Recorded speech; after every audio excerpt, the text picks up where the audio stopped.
I believe in God our Father. I believe in Christ the Son. I believe in the Holy Spirit. Tema kita ialah jadilah sahabat bagi semua orang. Saya kutip persis dari Injil Yohanes pasal 15 ayat 14 sampai ayat yang ke-15. Injil Yohanes pasal 15 ayat 14 sampai ayat yang ke-15. Kamu adalah sahabatku jikalau kamu berbuat apa yang kuperintahkan kepadamu. Aku tidak menyebut kamu lagi hamba, sebab hamba tidak tahu apa yang diperbuat oleh tuannya. Tetapi aku menyebut kamu sahabat, karena aku telah memberitahukan kepada kamu segala sesuatu yang telah kudengar dari Bapa-Ku. Demikian firman Tuhan. Berbahagialah orang yang mendengar firman Allah dan memelihara dalam hidupnya. Haleluya.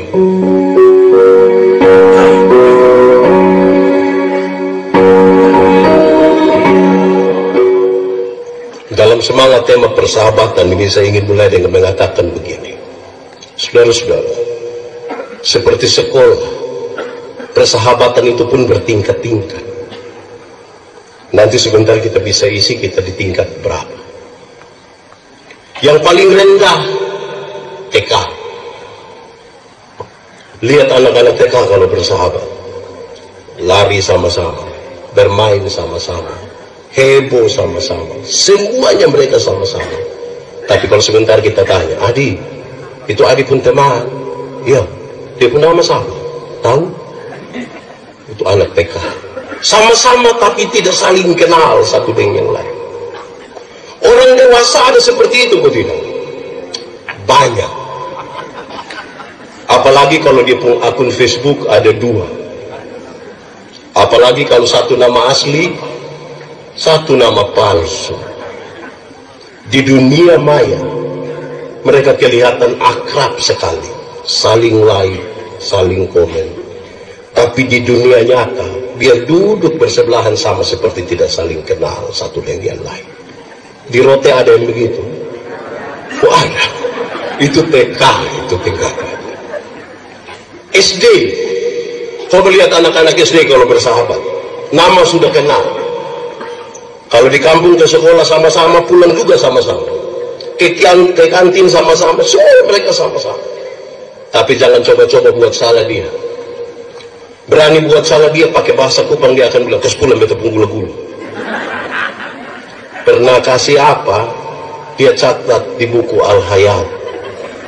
Pas salah dia minta kembali. Di Rote ada, yang faham apa dong? Bahaya itu. SMP. Anak SMP itu kalau bersahabat menarik. Anda hanya akan disebut sahabat yang baik di SMP kalau, tolong catat kasih ya, tolong kerja PE. Kalau guru tanya, kasih tau dia saya sakit ya. Asas manfaat yang dia pakai dalam persahabatan. Senang dia ada, susah dia tidak ada. Di Rote ada, dia ada di sini.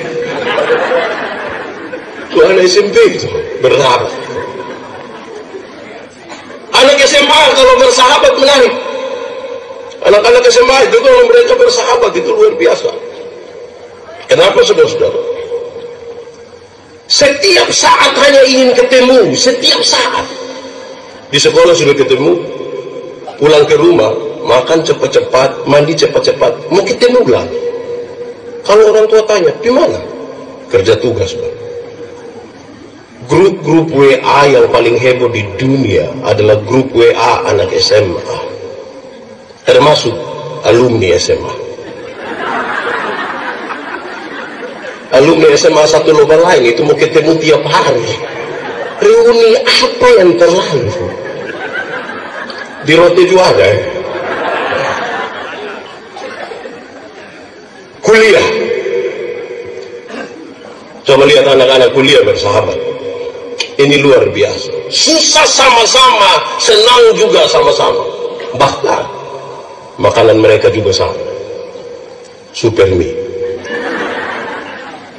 Saking akrabnya mereka bisa baku tukar celana.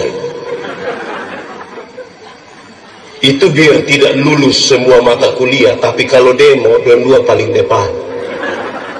Di Rote ada. Kau alumni mana itu? Nanti setelah kuliah, ketika saudara menikah, saudara-saudara, persahabatan itu selalu akan memberi pilihan. Saudara silakan punya sahabat akrab, tapi setelah menikah pasti berubah. Yang belum menikah tidak usah renungkan, karena nanti menikah dulu baru saudara bisa tahu di perubahan. Kalau sudah menikah yang ibu-ibu itu, kalau kita janji, boy ketemu kau di sabar dulu. Kenapa? Sibuk? Tidak. Lalu saya kasih tahu sepupu suami dulu. Saya kasih tahu saja ini teman lama. Sepupu suami tidak bisa. Tidak bisa bagaimana? Sepupu suami itu kita baru ketemu teman barang 20 menit, tiba-tiba dia SMS, tiba-tiba dia WA. Kalimatnya sepotong saja. Tidur di situ.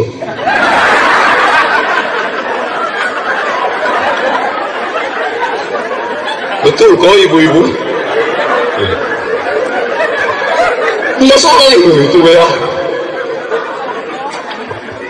Kami yang bapak-bapak juga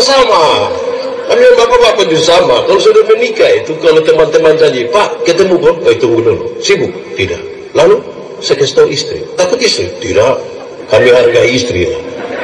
Tapi saya mau kasih tahu, Mama, saya ketemu teman dulu. Siapa? Kawan. Cepat ya. Kami baru ketemu 20 menit, tiba-tiba HP bunyi. Ibu yang telepon. Mau ambil, salah. Tidak ambil. Tahu juga ya. Tidak ambil lebih salah. Kalau sampai ambil, ibu hanya ucapkan 3 suku kata. Tenang, pas kita ambil, ibu langsung bilang, di. Itu cek posisi. Belum kasih tahu tempat, ibu langsung bilang, deng.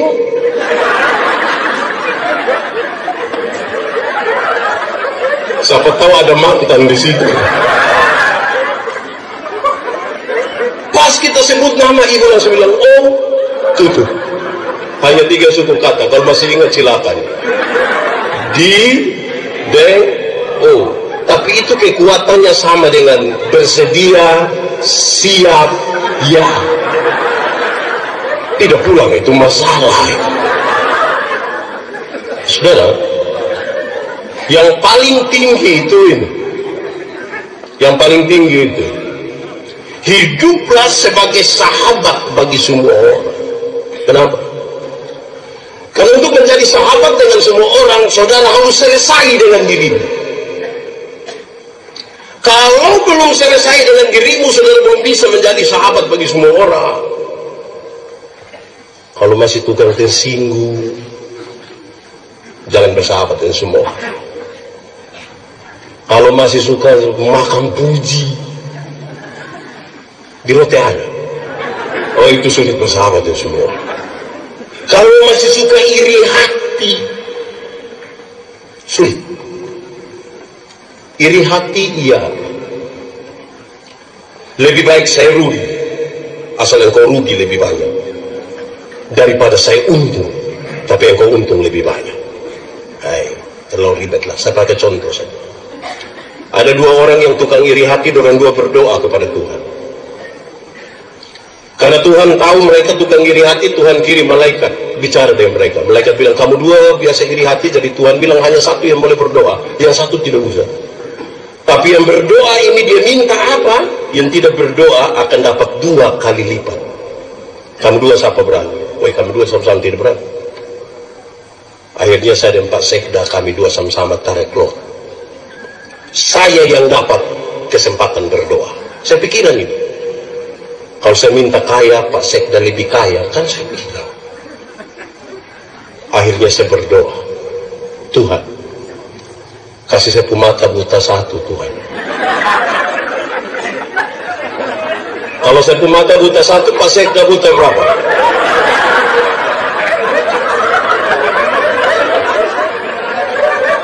Buta satu rugi kok tidak? Rugi kok tidak? Tapi lebih senang lihat orang buta dua toh. Sebentar saudara pulang dari sini, ada orang bawa motor hampir tabrak kita dari belakang, kita silih sedikit, dia lewat 20 meter, dia jatuh, kita bilang apa? Mampus. Cek pita kita pun bapak yang jatuh. Senang sekali lihat orang susah, dan susah sekali lihat orang di rote juga ada. Kau dia pakai baju warna apa? Orang begini sulit berjumpa dengan semua orang. Kenapa saudara-saudara? Dalam perjumpaan dengan semua orang kita bergumul dengan 3 hal yang serius. Yang itu harusnya selesai dulu dengan diri. 1. Dalam perjumpaan menjadi sahabat bagi semua orang, kita bergumul dengan apa yang disebut dengan nama rahasia. Saudara kalau masih ada sahabat sampai hari ini, akrab, pasti saudara punya rahasia. Istri tidak tahu, suami tidak tahu, tapi sahabat tahu. Saya mau kasih 2 catatan ringan. 1, saudara, kalau sudah terlalu rahasia antara 2 sahabat, itu biasanya negatif. Kalau sudah terlalu rahasia itu negatif. Apalagi kalau duduk sama-sama istri, suami, tiba-tiba ada yang telepon, dia sengaja bangun, pindah sedikit, baru dia bilang, halo. Halo. Di rote ada. Itu Pak ada duduk di situ.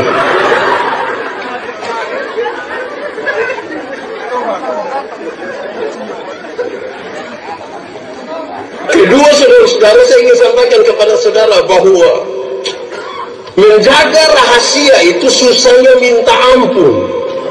Jaga rahasia itu susah. Saya bilang di Pak Sekda, Bapak, kita 2 soal. Pak Sekda kasih tahu 1 pegawai, kita 2 soal. Itu pegawai kasih tahu dia pekawan deh, kita yang kita saya. Lama-lama 1 rotendau tahu. Hati-hati deh rahasia. Saudara, apalagi kalau sahabat kita tidak bisa jaga rahasia. Saya lihat ibu-ibu ini cantik sekali, pakai pakaian hari ini, megah, enak dilihat. Terus kalau dia berdiri di muka terus kita bilang, wih, cantik ya, modis, bagus. Kalau sahabatnya ada di sebelah dan tidak bisa jaga rahasia, dia bilang, saya lihat begitu. Kenapa? Belum lunas.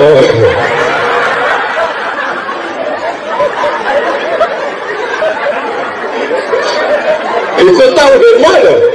Waktu beli itu kita sama-sama. Tapi ibu-ibu pun lah semua Jadi kalau tidak bisa jaga rahasia itu berat dalam sebuah persahabatan. Kedua, saudara-saudara, saya ingin sampaikan kepada saudara bahwa menjadi sahabat semua orang itu kita bergumul dengan yang kedua adalah pengampunan. Makin berjumpa dengan banyak orang harus makin meluaskan hati untuk bisa mengampuni. Kenapa? Karena akan banyak orang tidak memuaskan saudara. Semakin banyak yang kita ketemu, semakin banyak tidak akan memuaskan hati saudara. Saudara bisa sakit itu kalau tidak mengampuni. Kita di rumah yang bapak 1, mama 1, anak 2 orang saja, 1 bikin jengkel 1. Itu hanya 4 orang. Kadang-kadang suami bilang di istri, istri bilang di suami, saya baru tahu lu ini. Itu hanya 4 orang. Apalagi kita beda partai.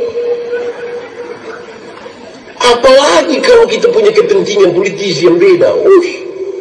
Kalau tidak siap hati untuk mengampuni, saya kira saudara orang yang paling malang di dunia. Saudara, lalu mengampuni itu apa? Mengampuni itu bukan usaha untuk melupakan masalah. Makin sakit hati, makin tidak bisa melupakan. Lalu mengampuni Allah, membebaskan diri, menyambut itu orang, menyambut kesalahannya, sambil siap hati, besok dia bikin kesalahan baru. Karena itu di dalam pengampunan tidak boleh ada ini kalimat. Ingat, pertama dan terakhir. Tidak boleh. Berapa kali harus mengampuni? Alkitab bilang 70 kali 7 kali. Bukan soal 490 kali. Angka 7 dalam Alkitab selalu bermakna sempurna. Mengampunilah terus menerus. Karena engkau akan berjumpa dengan banyak orang. Tiap-tiap waktu. Ketiga, dalam pengampunan, dalam persahabatan dengan semua orang, kita bergumul dengan apa yang disebut dengan nama waktu luang. Waktu luang. Kami bapak-bapak ini kalau ketemu teman barang 30 menit, tiba-tiba satu akan ngomong begini, pakai bahasa Kupang dia akan bilang begini, duduk begini saya kok kosong-kosong sah, biar satu dulu, lama-lama satu kerap itu kok kami yang bapak-bapak. Saya mau tanya yang ibu-ibu. Ibu-ibu kalau ketemu sahabat barang setengah jam, omong apa? Omong apa ibu-ibu? Berdoa. Ibu-ibu itu kalau ketemu sahabat barang setengah jam, itu ada yang angkat kalimat menarik. Kalau dia mulai dengan kalimat ini, ada dengar kok tidak. Kalau dia mulai dengan ada dengar kok tidak, kita tidak tahu siapa korban berikutnya. Hati-hati dengan waktu luang. Di Kupang itu, lampu merah di Komdak itu, lampu merah di Komdak itu hanya 1 menit sampai 1,5 menit. Kita dengan motor sampai pas lampu merah kita berhenti. Lihat di papan reklame, ada mobil warna hitam, ada perempuan pakai baju merah. Kita lihat itu perempuan hanya lihat ke kita, bukan lihat ke orang lain. Beberapa detik kemudian kita lihat perempuan itu turun dari papan itu jalan menuju kita. Beberapa detik kemudian kita dengar dia panggil kita pun nama. Beberapa detik kemudian kita rasa dia boleh pegang kita pun tangan. Beberapa detik kemudian orang-orang bilang, jangan sudah. Dasar tawar. 1 menit di lampu merah saja pikiran kita bisa kemana-mana. Apalagi kalau belum bisa tidur setengah jam. Hati-hati. Kejahatan itu tidak terjadi serta-merta. Kejahatan itu dibuahi di sini, dibuahi di sini. Tiap-tiap saat. Yang kita belum bisa tidur kalau lihat-lihat loteng tiba-tiba, saya ada ide. Terus dia online, dia bikin status. Sudah jam 12:45 tapi mata belum bisa tertutup. Ada yang komen kok tidak? Minta nomor WA aku tidak? Saudara, sebelum kita masuk pada teks ini baru pengantar. Alat refleksi buat kita tentang persahabatan. Pertama, waktu. Tentang waktu ada ungkapan tua bilang begini, waktu adalah sahabat terbaikku. Waktu adalah sahabat terbaikku karena dia menyertai perjalananku sampai aku mati. Waktu itu tidak akan pernah meninggalkan kita 1 detik pun. Dia sahabat terbaik. Bahkan setiap kali bicara tentang kehidupan, itu kita bicara tentang waktu. Kedua, ungkapan ini bilang begini, hari akan kembali kepada hari, jarum jam akan berputar kembali pada angka itu. Tetapi yang namanya kesempatan datang berapa kali? Berapa kali? 1 kali. Hari ini kita bisa bertemu begini, besok kita masih bisa bertemu. Tapi perjumpaan hari ini sungguh-sungguh akan berbeda dengan besok. Maksimalkanlah perjumpaan hari ini. Maksimalkanlah kesempatan hari ini. Kalau saudara jadi ASN hari ini, saya ragu besok saudara masih ada atau tidak. Alat refleksi yang kedua adalah cermin. Coba saudara lihat cermin. Pernah pakai cermin, deh? Ungkapan tua tentang cermin bilang begini, cermin adalah sahabat terbaikku. Kenapa? Karena cermin itu tidak akan tertawa ketika aku menangis. Kalau saya menangis, di cermin pun menangis. Kalau saya tertawa, di cermin pun dia sahabat terbaik. Realistis sekali, jujur sekali. Siapa yang datang di cermin pas dia menangis di cermin bilang,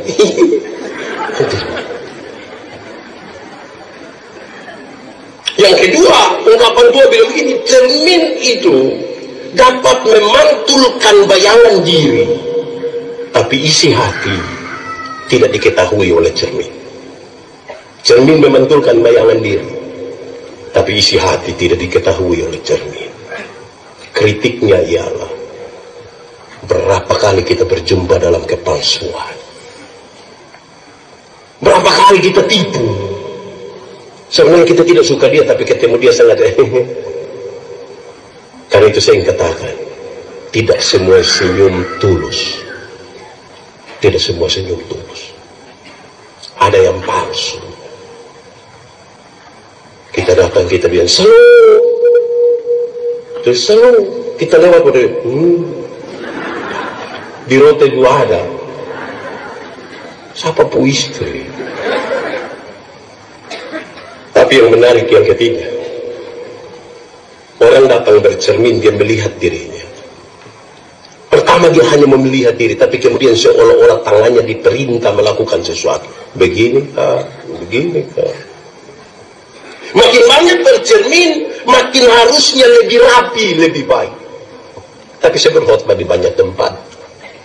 Biasa habis khotbah beberapa orang datang, selamat Pak Pendeta, terima kasih. Khotbah tadi pas. Saya tanya, pas deh kan? Pas dan dia, Bang. Itu bukan cermin. Itu kaca spion. Kalau cermin, orang lebih banyak melihat diri. Amin kok. Tapi kalau kaca spion lebih banyak melihat siapa? Saya tidak tahu di rote ini kita lebih banyak pakai apa. Cermin kok kaca spion? Saudara yang bilang, saudara, lalu teks ini bilang begini, kamu adalah sahabat jikalau kamu melakukan apa yang kuperintahkan kepadamu. Oh, itu serius. Oke lah jadi sahabat. Tapi sahabat di dalam nama Tuhan itu melakukan sesuatu yang Tuhan mau. Ada banyak juga persahabatan tapi tidak melakukan yang Tuhan mau. Banyak orang terprovokasi karena sebuah persahabatan. Banyak orang menjatuhkan dirinya karena persahabatan. Persahabatan yang melakukan kehendak Allah disebut sahabat. Persahabatan yang tidak melakukan kehendak Allah, dia pun nama komplotan. Yang melakukan kehendak Allah itu urusannya dengan Tuhan. Yang komplotan itu urusannya dengan Pak Kapolres. Saya ingin pakai contoh. Contoh ini saya bicara di mana-mana, tapi biar menolong kita memahami teks ini. Yohanes 14 ayat 12 dia bilang begini, barang siapa percaya kepadaku, melakukan pekerjaan-pekerjaan yang aku lakukan. Jadi kalau orang mengaku percaya kepada Tuhan, dia melakukan apa yang Tuhan lakukan. Biasa saya pakai dua contoh ini. Satu, ada satu waktu Yesus urus seorang perempuan bersina yang kena tangkap. Supaya kalau di Rotendao ada yang bersina, nah, urus pakai cara Yesus. Ketika perempuan ini ditangkap, mereka bawa kepada Yesus, menurut hukum setempat, dia harus dilempar dengan batu sampai mati. Yesus bilang begini, siapa rasa diri tidak berdosa, nah silahkan angkat batu, lempar duluan. Ada yang lempar? Dom pulang semua. Yesus tanya, dona di mana? Supulang, Pak. Yesus bilang, engkau pergilah dan jangan berbuat dosa lagi. Kalimat itu menunjukkan Yesus tidak kompromi dengan dosa. Dosa tetap dosa. Tetapi kepada perempuan pendosa ini Yesus beri kesempatan baru, bahwa masa lalu tidak bisa dirubah. Oke. Tapi masa depan masih bisa dirancang. Tidak mungkin kita pulang ke masa lalu. Tapi masa depan sekarang kita mau rancang. Sekarang saya mau tanya duluan yang suami-suami. Bapak-bapak, suami-suami yang mengaku percaya Yesus, saya mau tanya. Satu saat tahu kalau mama selingkuh, istri selingkuh, bisa urus pakai cara Yesus. Cari mama kau bilang, "Boi, pergilah dan jangan berbuat dosa lagi." Bisa. Wih, saya yakin berat itu. Separuh akan bilang, "Mama, pergilah dan jangan pulang lagi." Pipi terus. Yang ibu-ibu saya mau tanya, ibu-ibu satu saat suami selingkuh bisa urus pakai cara Yesus? Bisa. Cari suami kau bilang, "Papa, pergilah dan jangan berbuat dosa lagi." Pasti waktu bilang, "Puji Tuhan." Banyak ibu-ibu tidak begitu, apalagi kalau mereka punya gaji sendiri, tahu suami selingkuh, dia berdiri di pintu baru dia bilang begini, "Lu kira lu sendiri yang bisa? Jangan lihat umur 40 tahun begini Bapak, tapi berapa yang kecewa." Ini kalau cara begini tidak bisa. Di Rotejo ada farm apa?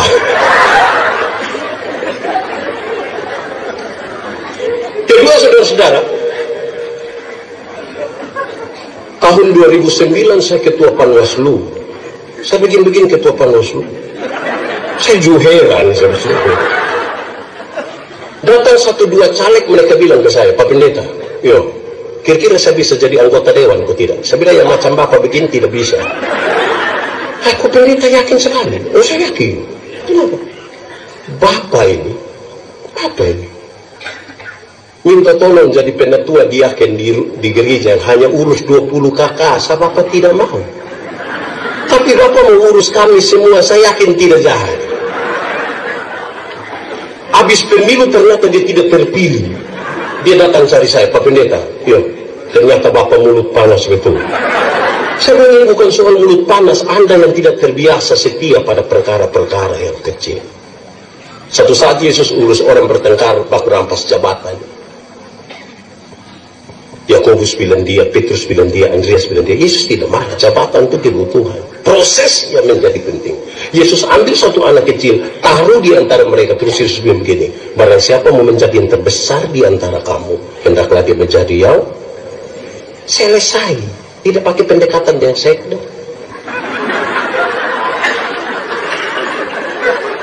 Tidak pakai bawa ayam. Bukan mau pemilu baru datang kau bilang, "Kita dua saudara." Wah, saudara apa muka beda? Setia dulu pada perkara-perkara yang kecil, saudara. Lakukanlah tanggung jawab. Tadi saya kira ikrar itu bagus sekali. Kecil, sederhana, tapi punya nilai. Saya mau tanya saudara, boleh jawab. Kalau dapat uang 1 miliar ini hari, kira-kira buat apa? Dapat uang 1 miliar, kira-kira buat apa? Kasih orang susah kok tidak? Saya rasa saudara berat sekali. Saya kalau dapat uang 1 miliar ini hari, semuanya saya kasih orang susah. Saya ilmuwan, saya kasih. Nah, nanti pendeta dapat apa? Nanti baru menghayal lah ya. Saudara, ini baru menghayal, saya susah kikir. Baru menghayal ini. Uang belum ada ini. Baru menghayal, saudara susah kikir begini, saya yakin saudara nanti susah ini. Tidak bisa jadi orang kaya ini. Belajar setia dulu pada hal-hal kecil.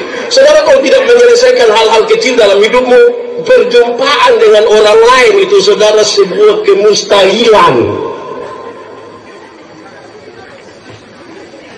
Kedua, saudara-saudara, saya ingin bilang kepada saudara, Yesus bilang begini, "Aku tidak lagi menyebut kamu hamba, tapi aku menyebut kamu," ini kalimat serius. Kenapa? Di zaman itu hamba itu kelasnya sama persis dengan binatang peliharaan. Bahkan nasib dari binatang peliharaan jauh lebih baik dari nasib para hamba. Binatang peliharaan itu kalau sakit orang bawa untuk rawat, tapi kalau hamba sakit mereka biarkan, mati itu tidak apa-apa. Yesus mengatakan kalimat, "Aku tidak lagi menyebut kamu hamba, tapi aku menyebut kamu sahabat." Ini sebuah makna simbolik yang baik sekali untuk menjelaskan dalam sebanyak sekali pertanyaan kenapa Yesus lahir di kandang. Dia turun serendah-rendah di kandang, menjemput manusia dalam kategori binatang untuk mengangkat mereka menjadi sahabat. Persahabatan itu mengangkat, bukan menjatuhkan. Membuat sukses sebuah persahabatan. Dan karena itu saudara-saudara, kalimat ini menjadi serius. Untuk menegur kesalahanmu, aku tidak harus menjadi musuh. Tidak usah. Saudara mau oposisi silahkan, tapi persahabatan jauh lebih kuat dari itu. Kalau seorang sahabat akan ada di setiap waktu, menegur sekalipun. Saudara-saudara, lalu kita bergumul dengan hal-hal ini. Ternyata untuk sebuah persahabatan, orang harus berani menerima perbedaan-perbedaan. Kalau tidak mampu menerima perbedaan-perbedaan, saudara, sulit membangun urusan dengan semua orang. Kenapa? Ketika Tuhan menciptakan manusia laki-laki dan perempuan, Dia tidak saja membedakan mereka atas jenis kelamin saja, tidak. Tapi ada beberapa pola yang sengaja dibiarkan untuk manusia mengelolanya menjadi sebuah sukacita. Satu, soal pola berpikir. Kami yang bapak-bapak ini, yang suami-suami ini cenderung lebih banyak berpikir yang masuk akal saja. Makanya yang bapak-bapak kalau bicara selalu bilang begini, saya pikir.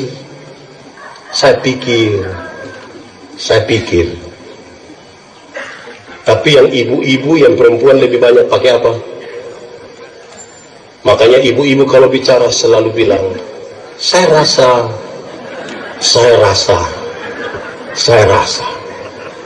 Nah, saudara bayangkan hidup bertahun-tahun baru satu hanya saya pikir, satu hanya saya rasa. Mau kerja sama apa? Hidup yang maju itu, saudara-saudara, hari ini kalau kita mensyukuri 1 tahun kepemimpinan Bupati, Wakil Bupati, dengan semua ornamen di kabupaten ini, harus salah satu bagian refleksi kita adalah apakah kita mampu untuk mengelola apa yang dipikirkan dan apa yang dirasa atau tidak, menjembataninya dengan baik. Hidup tidak bisa pakai yang logis saja, tidak bisa. Penyeimbangnya adalah perasaan. Hidup juga tidak bisa hanya pakai perasaan saja. Tidak bisa. Penyeimbangnya adalah, kira-kira 4 tahun lalu, Sekwan Kota Kupang bikin Natal di Tablolong. Saya diminta berkhotbah. Saya pergi pakai batu. Sutra, mahal, beli di Jakarta, kredit. Sampai sana Tablolong begitu luas dan manusia begitu banyak, hanya saya sendiri yang pakai batu. Beberapa ibu yang kenal saya dengan Pak Pendeta, berasa. Saya berasa apa? Di pantai juga Bapak pakai batu. Terus saya bilang, saya pikir hidup memang tidak bisa pakai yang dipikir saja. Saudara bicara silakan, paling masuk akal silakan, tapi kalau saudara tidak pakai penyeimbang dan perasaan. Ada banyak orang yang bisa bicara banyak, hebat malah, tapi kalau ini kosong, sulit. Karena ruang itu bukan ruang materinya, ruang rasa gitu. Saudara bayangkan kalau ruang ini kosong, saudara ketemu satu orang dan jengkel itu, mengerikan. Tiap hari di pemuka saya yang ada di situ, dia pukul, stres. Kedua, soal pola kerja. Yang laki-laki itu cenderung pekerja tunggal. Kami yang bapak-bapak ini hanya pergi ke kantor saja. Tapi kalau kami pulang, kami kira kami sudah kerja seluruh dunia dan segala isinya. Kalau bapak-bapak itu sempat koko adimea barang 1 jam, dia rasa kepun berjasa. Istri pulang dia bilang, mama tolong gendong ade dulu. Papa di mana? Saya pilih teman dong. Kau kasih kita sendiri. Kau tadi saya suka kok ade tuh 1 jam. Karena polanya tuh beda dengan ibu-ibu. Ibu-ibu itu bangun pagi itu bisa langsung masak, bisa langsung setrika, siap anak-anak sekolah, siap bapak pergi ke kantor, siap makan, siap minum sambil foto, bikin status, semua. Sekarang saya pusing, belum bentangan berapa.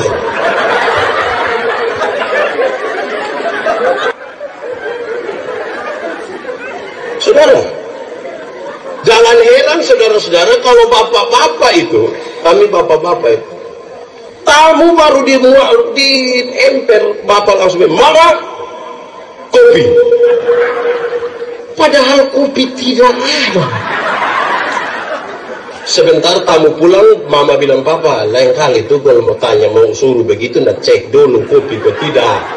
Terus bapak bilang, itu hari saya sudah beli itu 6 bulan lalu. Karena polanya tunggal, dia kira 1 kali beli itu untuk seumur hidup.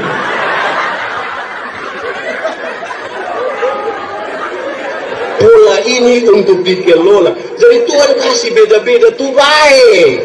Jangan tak ceke dengan itu perbedaan.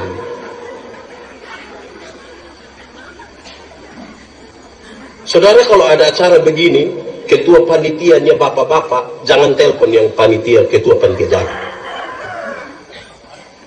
Kalau kita di luar terus telepon yang ketua panitia, bapak, tuh ke mana? Pasti di pungkal 5 bilang, aman. Pasti bilang aman. Nanti pas bilang aman, baru ibu-ibu bilang, aman apa?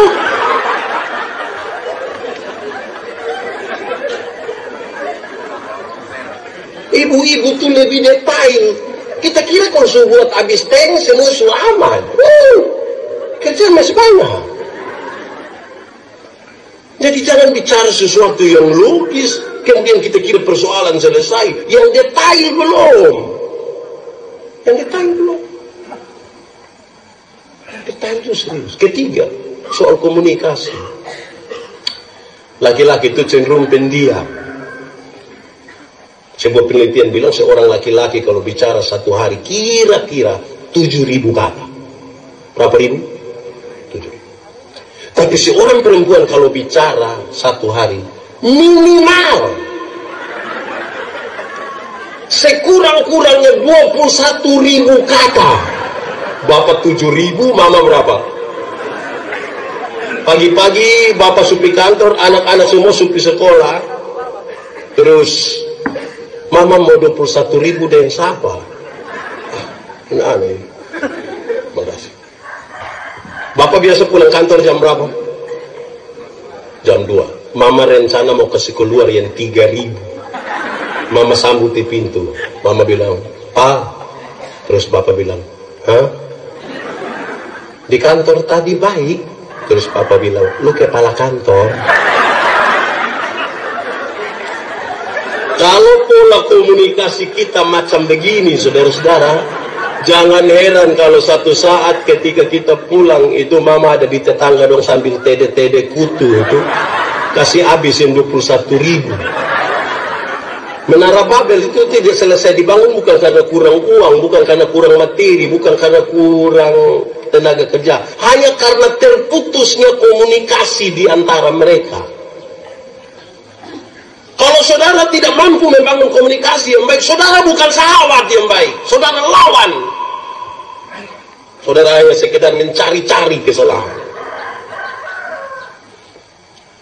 Tempat terbaik adalah apa? Pesta, meja makan, acara seperti ini. Duduklah bersama-sama. Rumah tangga tuh kalau duduk bersama-sama tuh menari. Di meja makan bapak tanya mama, "Mama, yuk, kenapa ini sayur garam semua?" Terus mama bilang, "Aduh pak, minta maaf, saya terlalu ingat papa tadi. Jadi saya kira papa garam yang saya nggak tahu-tahu." Yang penting komunikasi itu, Di meja makan itulah kesempatan tanya yang anak-anak, tanya yang laki-laki. Laki-laki, di sekolah tadi dapat berapa? Saya dapat 9 bapak. Lu sama kayak lu pembakar. Tanya yang nona, di sekolah dapat berapa kan? Aduh bapak, matematika susah kok, saya dapat 3 bapak. Aduh, sama lupa mama pun keluar. Tapi komunikasi itu menjadi penting. Saya bayangkan kalau kerja dari berbagai-bagai dinas segala macam yang ada di kabupaten bersama-sama dengan ini anggota dewan, kalau komunikasinya buruk, saudara membangun apa di Rotendao? Pilihlah kalimat-kalimat yang positif dengan maksud yang positif untuk komunikasi. Pilihlah kalimat-kalimat yang positif dengan maksud yang positif, karena semua kalimat positif itu belum tentu maksud baik. Kalau istri gue juga kita bilang, mama sayang dari mana? Saya di sini. Maksudnya kok dari jauh saya kelihatan. Kalimat positif, maksudnya itu tidak baik. Masa kok dari jauh saya kelihatan? Lu maksud apa?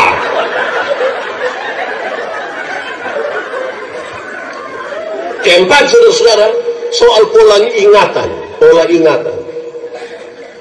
Laki-laki itu cenderung cepat lupa. Laki-laki cenderung cepat lupa. Baru kunci mobil begini, tak, jalan 30 langkah terus sudah. Tahu saya kunci kok belum. Dia kembali kunci ulang. Karena polanya cepat lupa. Makanya ibu-ibu kami minta maaf. Kami bapak-bapak ini kalau di luar rumah kami lupa kalau kami ada istri.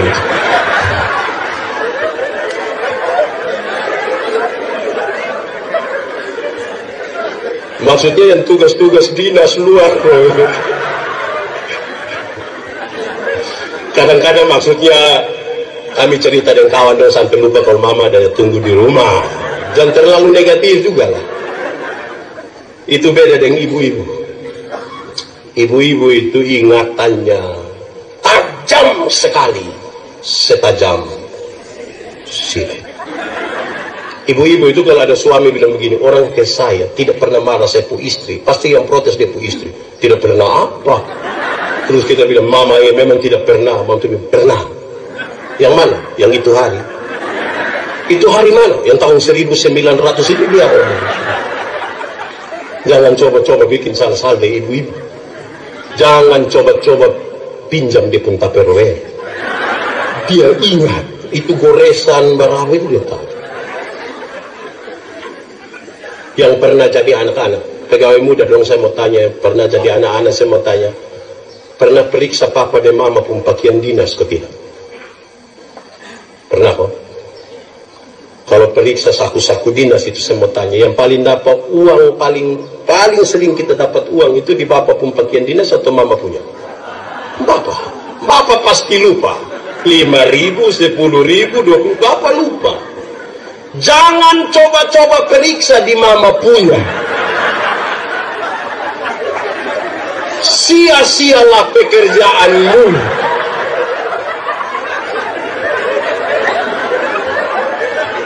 Dalam hal ini mama-mama pakai ayat Alkitab. Di mana hartamu berada, di situ juga hati. Saudara, lalu bagaimana sekarang kita mengelola perbedaan yang sengaja dibiarkan? Saya suka bilang di mana-mana, saudara. Kelolalah perbedaan itu seperti makan kolak. Tahu kolak? Pernah makan kolak? Nah, kolak terdiri dari apa? Dari apa? Ubi, pisang, santan, gula. Sujadi di nama? Waktu sujadi kolak kita makan pisang masih rasa pisang kok tidak? Masih. Tapi ada cita rasa baru yang ditambahkan sebagai bagian dari sebuah kebersamaan. Tidak ada upaya untuk saling menghilangkan satu dengan yang lain, tapi bisa berkumpul bersama-sama di satu tempat yang dipunama panci. Bukan saya mau makan kolak, nah saya pergi makan ubi di sana. Habis pindah pergi makan pisang di sana. Pindah lagi pergi minum santan di sana. Baru terakhir datang duduk di atas kompor di sini.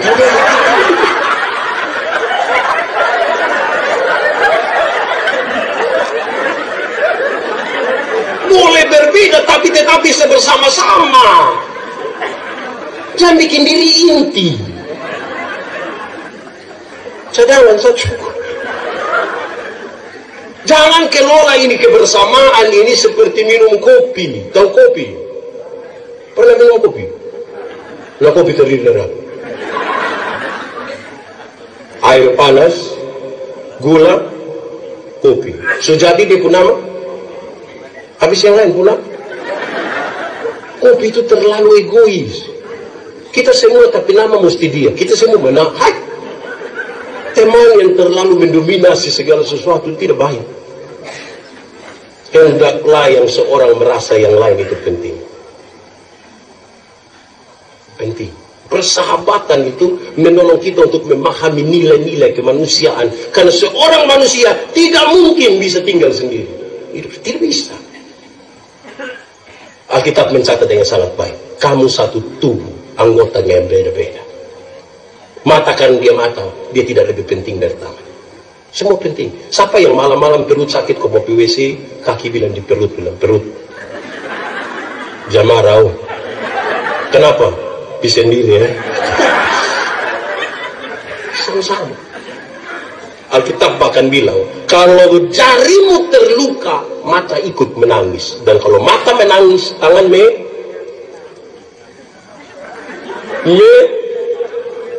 melap. Sudahlah, yang penting saudara mengertilah. Supaya semua orang menjadi penting. Jangan abaikan orang lain. Jangan abaikan orang lain. Karena saudara tahu, semua yang menjadi rutinitas akan berakhir. Tapi persahabatan tidak akan pernah berakhir. Kalau kita keluar dengan baik. Saya akhiri khotbah ini dengan satu kisah kecil. Seorang pendeta mau pergi pelayanan pakai motor. Jalan-jalan di ban motor pecah. Pecah ya? Bukan kentut, pecah.